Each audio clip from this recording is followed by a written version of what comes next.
They stole my childhood room while I was away on a business trip, leaving a single note: "If you want to stay, live in the basement."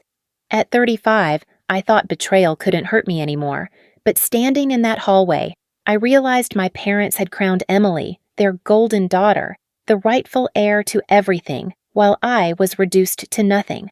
My heart cracked as I noticed my keepsakes gone, replaced by ring lights and cameras for her influencer dreams. That night, I swore, if they wanted me erased, I'd vanish, but on my terms, and they would regret it. The night of Emily's birthday, the Hayes house gleamed like a mansion from a magazine cover. Strings of fairy lights draped across the backyard, casting a soft glow over white-clothed tables set with champagne glasses and cakes decorated in gold frosting. Guests filtered in with gifts and laughter, and everywhere I looked, cameras hovered, capturing the carefully constructed image of a perfect family. My mother floated around like a queen hostess, clutching her phone as she live-streamed every detail. "Look at our Emily," she said into the camera, gesturing at my younger sister who was twirling in a glittering dress, soaking in every cheer, every clap. We couldn't be prouder. I stood at the edge of the crowd, a glass in hand, invisible. No one mentioned that just last month I had closed a multi-million-dollar campaign at my firm. No one mentioned the long nights or the sacrifices I made that helped pay off my parents' mortgage years ago. My achievements evaporated into the background noise, drowned by Emily's birthday song and the endless applause. "Lauren, smile!" my father called, but when I stepped toward the group photograph, I noticed his hand subtly lowering, blocking me from the center. Emily pulled our parents close while the photographer clicked away. I tried to lean in, but when I later saw the pictures online, my face had been cropped out. Not a mistake, an erasure. For a moment I stood frozen, the laughter around me hollow. My parents' eyes met mine across the table. They looked away too quickly, as if I were an inconvenience, as if the world's attention should never tilt in my direction. It was subtle, almost unnoticeable to anyone else, but to me, it felt like a knife sliding under my skin. The party carried on, music thumping, voices raised in cheer. I left early that night, the sound of Emily's name echoing behind me, louder than any applause I would ever receive.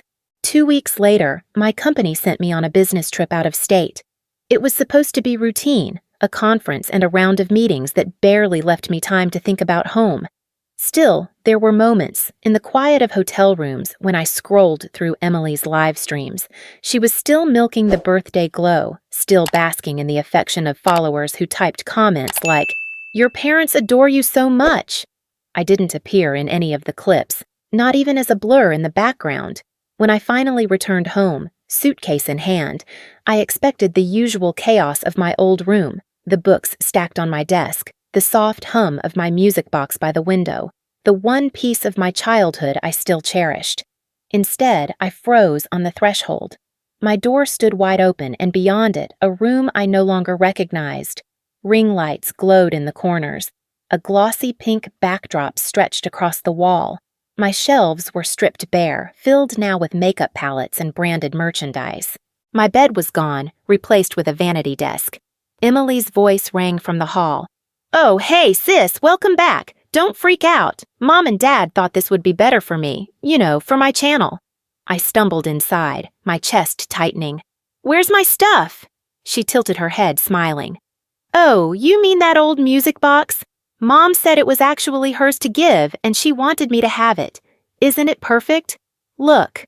She held it up for her live stream, the delicate silver box twirling slowly as music chimed out. My music. My memories. Thousands of viewers tapped hearts on the screen. I felt heat rising to my face, words stuck in my throat. My parents appeared behind her, their tone calm, rehearsed. "Lauren, you're gone so often. Emily needs space for her future. You'll understand." Understand? They had gutted my sanctuary, stolen my keepsakes, rewritten history to make Emily the rightful owner of even my childhood treasures. I dragged my suitcase to the living room, hands trembling. I couldn't sit in that room, not anymore. I couldn't even breathe there. As I unzipped the bag to check if anything of mine remained, I found a folded slip of paper wedged between my clothes. The handwriting was unmistakable, my father's. "If you want to stay, live in the basement." My fingers curled around the note. For a long moment I stared at it, the words blurring. Basement. As if I were some unwanted guest, not their daughter. As if I didn't belong anywhere except beneath the ground. A sound broke from me, half laugh, half sob. I clutched the paper and whispered to myself, "So that's how it is." And yet something in me shifted that very moment. If they wanted me hidden, erased, buried beneath their golden child's glow, I would disappear on my own terms. But not before making sure they remembered exactly what they had thrown away. Word count 800. The morning after I found the note, I sat at the kitchen table staring at the words until they blurred into black smudges. My mother poured herself coffee as if nothing had changed, as if she hadn't exiled me to the basement. "Lauren," she said gently, "you're away so much with work. It only makes sense. Emily needs the space for her career. You wouldn't understand, but this is important for her future." I wanted to scream that I had also built a career, that the reason I was always away was to keep our family financially stable. But my father added in his calm, measured voice, "You're overreacting. You've always had a flair for dramatics. This is simply logical. Emily's work is visible. Yours is behind the scenes. You'll adjust." The gaslighting settled around me like a fog. Had I been unreasonable? Was I too selfish to recognize my sister's potential? I found myself shrinking into silence, questioning whether my anger was valid at all. Their words pried into my mind, reshaping reality until even I wasn't sure what was true anymore. That evening, I wandered into the backyard alone. The remnants of Emily's birthday party still lingered, streamers drooping, plastic cups scattered, and glitter embedded in the grass. I sat on the porch steps and let the night air wrap around me. For a moment, I closed my eyes and traveled back to childhood. Back then, this house had been a sanctuary. I remembered climbing the old oak tree while my mother watched with a smile, remembered my father teaching me how to ride a bike on the cracked driveway, his hands steady on the handlebars. I had believed those moments meant safety, meant unconditional love. The memory was bittersweet now, a fragile echo of a time when I still thought I mattered. But safety had dissolved into conditions, into hierarchies I couldn't escape. Emily was their son, and I was expected to orbit quietly around her, invisible unless needed. Days passed, and Emily's online presence exploded. My room, once lined with my books and photos, now gleamed behind her as the backdrop for daily live streams. I avoided them at first, but one night, curiosity dragged me into watching. On the screen, Emily sat bathed in ring light glow, her voice sugar-sweet. "People always ask what it's like having an older sister," she began, eyes twinkling. "Well, imagine someone who takes everything for themselves, someone who never wants to share the spotlight. That's Lauren. She's always been difficult." My heart clenched. She laughed softly, feigning innocence. "I try to be patient, but she doesn't want me to succeed. She thinks I'm spoiled, but really, I just work harder. That's the truth." The comments flooded in instantly. "Wow, your sister sounds toxic. Stay strong, Emily. You're the star. Don't let her drag you down." I slammed the laptop shut, but her words continued to echo in my mind, slicing deeper than any blade. She hadn't just stolen my room, my music box, my memories. She had stolen my identity. To thousands of strangers, I was now the villain, the jealous sister who tried to suffocate her light. The next morning at the grocery store, I caught someone staring at me longer than usual. A woman whispered to her friend, their eyes flicking toward me. Did they recognize me from Emily's live stream? Shame prickled across my skin. At home, I avoided the kitchen when Emily streamed, unwilling to risk my voice in the background. My parents watched her videos proudly, nodding along as she painted me as selfish and bitter. They never once corrected her, never once said, "That's not true." Silence was its own form of betrayal. One night, after another long day of pretending nothing was wrong, I returned to my suitcase in the basement. Tucked beneath folded clothes, a vibration hummed from my phone. I pulled it free and froze. A text message glowed on the screen from an unknown number. They won't stop. Best to disappear before it's too late. I read it once, twice. My hands shook as I clutched the phone. My breath caught in my throat. Who had sent it? A stranger online? Someone in the house? Was it a threat or a warning? I stared at the walls around me, the air colder than before, the basement suddenly suffocating. The words seared themselves into my mind, a chilling prophecy. They won't stop. And in that moment, I knew the person I had been. The dutiful daughter, the silent provider, was being erased piece by piece. If I didn't act soon, there would be nothing left of me at all. The first time I saw Emily in the dress, I thought my mind was playing tricks on me. She spun in front of the mirror in the living room, fabric cascading in soft ivory waves, the lace catching the light just the way it used to when my mother pulled it out of storage once a year. It was my mother's wedding dress, delicate, timeless, and sacred. She had always told me it was meant for me, the eldest, a family heirloom I'd one day pass down. But Emily twirled in it like it had always belonged to her. "Mom said she wants me to have it," she announced during her live stream, tilting her phone so thousands of strangers could gush over her transformation. "She said I'm the one who'll truly appreciate it." My throat tightened. I remembered being 10 years old, my mother kneeling to fasten a button on the dress while I stood barefoot on the carpet, laughing at the way it swallowed me whole. She had whispered, "One day, this will be yours." Now Emily had rewritten the memory with a single sentence. "Doesn't she look stunning?" My father's voice carried across the room as he stepped into the frame, beaming. "She deserves it." I staggered backward, heat flooding my chest. Deserves it. Always her, always Emily. But the knife twisted deeper when Emily angled her phone again and a new face appeared beside her on the live stream. My breath caught. It was Daniel, my ex, the man who had once promised me forever, the one whose betrayal had already carved scars I thought were healing. He smiled into the camera, his arm casually draped around Emily's shoulder. "You look amazing," he said to her, ignoring me completely. "You're the kind of woman who can make history in this dress." The comments exploded. "Couple goals. You two are perfect together. Your sister must be jealous, Emily." Something shattered inside me, the soundless crack of glass breaking in the chest. I could barely see as I turned and fled upstairs, my body trembling. In my old room, the room that was no longer mine, I tried to breathe, but even the air felt stolen. Later that night, in the basement where I now slept, I searched for something, anything that still tied me to a sense of self. My suitcase sat half unpacked. Pushing aside clothes, I reached into the corner and my hand brushed against a book. When I pulled it out, my stomach dropped. It was my childhood journal, pages bent and stained, stuffed into a trash bag along with broken hangers and scraps of paper. My own handwriting stared back at me, childish letters spelling out secrets, dreams, the innocent belief that I was loved, tossed away like garbage. I collapsed onto the mattress, clutching the book to my chest, tears soaking its cover. The days that followed blurred into gray. I drifted from room to room in silence, ignored at meals, invisible in photographs, a shadow haunting the edges of a house that no longer felt like home. At night, I filled page after page in a new journal. Words bled from me.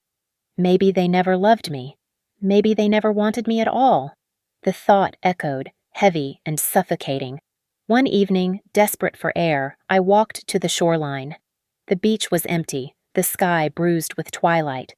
I wandered barefoot along the sand, the waves curling cold against my ankles.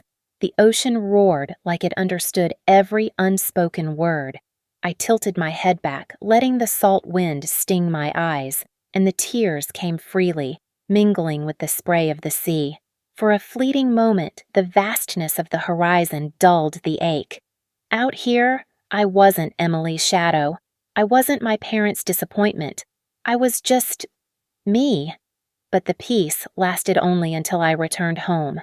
That night, as I unpacked groceries in the dim light of the basement, my phone buzzed with a notification. I swiped it open, expecting some work email. Instead, it was a message from my bank. Alert! Unusual activity detected on your account. Several transactions have been made using your credit card ending in 4572. My breath caught. That was the card I'd given my parents years ago for emergencies. I hadn't thought much of it since then. But the transactions listed weren't for food or bills. They were luxury purchases, designer handbags, makeup hauls, expensive lighting equipment. My heart pounded as I scrolled. Thousands of dollars. Gone. The phone slipped from my fingers onto the bed. I pressed my palms to my face, every part of me trembling. They hadn't just stolen my room. They hadn't just stolen my keepsakes, my memories, even the man I once loved. Now they were draining the very life I had built for myself. And for the first time, I wondered if the warning text I had received days earlier had been right. Maybe they wouldn't stop until there was nothing left of me. It was late evening when I heard the sound of Emily's laughter drifting down the stairs. The glow of her live stream lit up the ceiling like a false dawn. I tried to block it out, but curiosity gnawed at me until I found myself opening the stream on my phone. There she was, framed in my old room, wearing my mother's dress again. But this time, she wasn't just flaunting it, she was imitating me. Her voice rose in a mocking whine. Why don't they love me? Why is Emily always the favorite? She clutched at her chest dramatically, batting her eyelashes in exaggerated despair. The chat exploded with laughing emojis and cruel comments. What a jealous sister! She sounds pathetic. No wonder they like Emily more. Something inside me snapped. Heat surged through my body, my hands trembling not with fear, but with fury. For weeks, maybe years, I had played the role of silent victim, absorbing every cut, every betrayal. But watching her mimic my pain, turn it into entertainment for strangers, I felt something ignite. I wasn't going to be their scapegoat anymore. I closed the stream, chest heaving, and pulled open the drawer of the nightstand where I kept my personal files. Beneath a stack of old papers lay an envelope I hadn't touched in years. My fingers hovered for a moment before I slid it free. Inside was the deed to a small coastal apartment I had purchased secretly 5 years ago. Back then, I told myself it was just an investment, a safe place for weekends away from the suffocating grip of family. But holding the key in my palm now, I realized it was more than that. It was my escape, my sanctuary. Tears welled in my eyes, but this time they didn't fall from sorrow. A laugh broke through instead, low and trembling. For the first time in years, I felt a surge of control. I clutched the key tightly, smiling through the tears. The phoenix had stirred. The next morning, I moved with a quiet determination. My first step was cutting off the arteries that fed my family's greed. I logged into my bank account and canceled every card my parents had access to. Transactions that had once drained me would stop. If they wanted to live lavishly, they would have to do it without bleeding me dry. Then I began collecting evidence. I snapped a photo of the note. If you want to stay, live in the basement. I downloaded clips from Emily's live streams, the one where she mocked my voice, the one where she lied about the wedding dress, the one where Daniel stood beside her, complicit. Each file became a piece of armor, proof that I wasn't imagining things, that I hadn't gone mad. In the quiet hours of the night, I began writing a plan. Step by step, I mapped out my exit. What clothes to take, what documents to secure, how to move without leaving a trace. I rehearsed conversations in my head, not to argue but to remain silent, detached. My freedom would not come through confrontation. It would come through absence. But just when I thought I could leave unnoticed, the ground shifted again. One evening, my parents called me upstairs. Their voices carried a strange urgency, the tone they used when they wanted to look united, impenetrable. I hesitated at the door to the living room and then stepped inside. The room was arranged like a stage. Emily sat on the couch, her phone angled discreetly as if already recording. My father stood by the fireplace, my mother beside him. "We've been talking," my father began, his tone clipped. "It's time we put things in writing to prevent future misunderstandings." My mother slid a stack of papers across the coffee table. "It's simple, Lauren. Just sign. This way, the family assets will be protected, and Emily can manage them properly. You're busy with work anyway." I stared at the papers, my pulse quickening. At the top, the words glared back at me. Transfer of ownership. They were trying to strip me not only of my room, my memories, but of my future. Emily leaned forward, her smile practiced for the camera. "Come on, sis. It's just paperwork. Don't make a scene." I didn't move. I didn't speak. I felt the key in my pocket, its weight grounding me. They thought they still owned me, that I would bend to their will one last time. But they didn't know I was already gone. Word count 800. The papers they slid toward me sat untouched, heavy with implication. My parents waited for compliance. Emily smirked at the camera hidden in her lap, and silence pressed in like a noose. Instead of answering, I reached into my bag and pulled out a thick envelope. "What's this?" my father asked, irritation lacing his voice.